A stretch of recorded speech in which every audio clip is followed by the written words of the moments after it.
کی پرائس وہی ہے، اس کی قیمت وہی ہے۔ مومن نہج البلاغہ میں مومن کسی چیز کے ملنے سے خوش نہیں ہوتا، مومن کسی چیز کے کھو جانے سے غمزدہ نہیں ہوتا۔ مومن یہ ہے، انسان اپنی قیمت کو پہچانے۔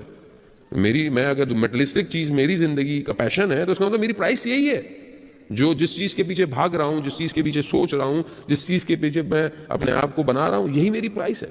جب انہوں نے یہ بات کہی تو سب کھڑے ہو گئے، لوگوں نے کلپنگ کرنا شروع کر دی۔ پھر وہ اوپر گئے، کہا یہ میں نے نہیں کہا، 1400 سال پہلے آخری رسول کے وصی نے یہ کہا ہے، یعنی مولا امیر المومنین کا قول ہے کہ انسان کی قیمت اس کا ارادہ ہے۔ تو اگر اس مہینے میں میرا ارادہ اللہ تک پہنچنا ہے تو پھر میری قیمت بھی یہی ہے جانے والا۔ تو اس مہینے میں کم از کم میں اپنی قیمت بڑھاؤں، گھٹاؤں نہیں، جتنا ہو سکتا ہے۔ بہرحال یہ رحمت کے دروازے اور یہ برکتوں کے دروازے سب کھلے ہوئے ہیں، جانے محترم بہت اوپن ہے۔ بہت خداوند متعال نے اس مہینے میں بہت کرم کیا ہے۔ ایک عبادت ملٹی پلائی بائی کئی ہوتی ہے۔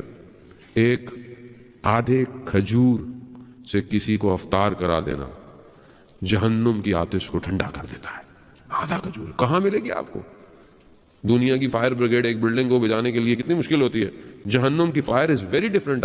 وہ یہ ڈفرینٹ یہ والی نہیں ہے، لیکن اللہ کتنی اپورچونٹی دے رہا ہے کہ آدھے کھجور سے بھی اگر ایک ہاف ڈیٹ اس سے کسی کو افطار کرا دو، جہنم کی آتش کو ٹھنڈا کر دوں گا میں۔ کہاں ملے گا آپ کو یہ آپشن؟ کہیں نہیں ملنے والا۔ بہتر ہے اس سے پہلے کہ میں نہ رہوں، آپشن تو پھر بھی رہیں گے، میں دنیا سے چلا جاؤں، کیونکہ نو بڈی نوز۔ کتنے لوگ آج ہمارے درمیان میں نہیں ہیں جو پچھلے سال تھے۔ مجھے بھی ایک دن جانا ہے، ایک دن انسان کو جانا ہے۔ آپ کے یہاں ایک بہت جوان کے جو میں نے سنا کہ وہ ڈیتھ ہو گئی، 23 ایئرس کا آئی تھنک تھا، وہ جوان ہے۔ بہرحال لاس ہے، زندگی ہے، ریلیشن شپ رشتے ہیں، ماں باپ کے لیے، دوستوں کے لیے کسی کا جانا ایک دکھ ہے۔ لیکن بہرحال ہم کیونکہ اس عالم کو، اس یونیورس کو دیکھ نہیں سکتے تو ہم غم زدہ ہیں، بٹ اگر ہم اس کو وہاں دیکھیں تو وہ وہاں خوش ہے، وہ وہاں پر اچھا ہوگا۔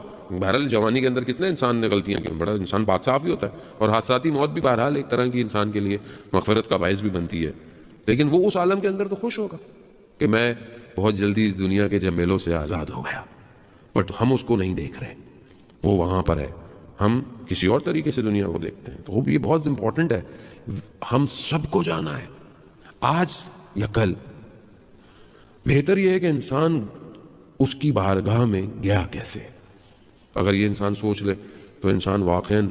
اور آئیے نہج البلاغہ، عزیزان محترم، میں اپنی بات کر رہا ہوں، خدا نخواستہ آپ یقیناً اہل علم ہے، آپ یہاں پڑھتے ہیں، کتابیں پڑھتے ہیں، نہج البلاغہ پڑھتے ہیں، میں اپنے لیے کہہ رہا ہوں، میں اپنی بات کر رہا ہوں کہ میں نے نہج البلاغہ میں مولا کو تو مانتا ہوں، مولا کی نہیں مان رہا۔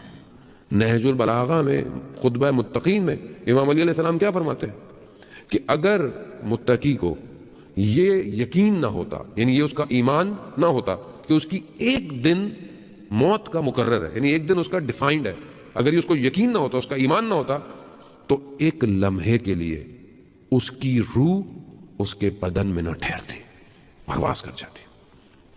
مومن دنیا میں نہیں رہنا چاہتا، اصل کچھ اور ہے، بٹ یہ بھی ضروری ہے، مطلب فیملی لائف، ایجوکیشن، رزق کمانا، یہ سب کیوں ہے؟ کیونکہ بہرحال یہ آزمائش ہے، اللہ آزمانا چاہتا ہے، اللہ تعالیٰ دیکھنا چاہتا ہے، اللہ تعالیٰ چاہتا ہے کہ بھائی اللہ کے لیے کوئی مشکل تو نہیں تھی، اللہ کے لیے تو کوئی مشکل ساروں کو ایک جیسا کر دیتا نہیں، خدا چاہتا ہے کہ ہمیں آزمائے۔ یہ منتھ بھی ایک اپورچونٹی ہے، اور اس اپورچونٹی سے انسان فائدہ اٹھائے۔ اس سے زیادہ میں آپ کا وقت نہیں لوں گا۔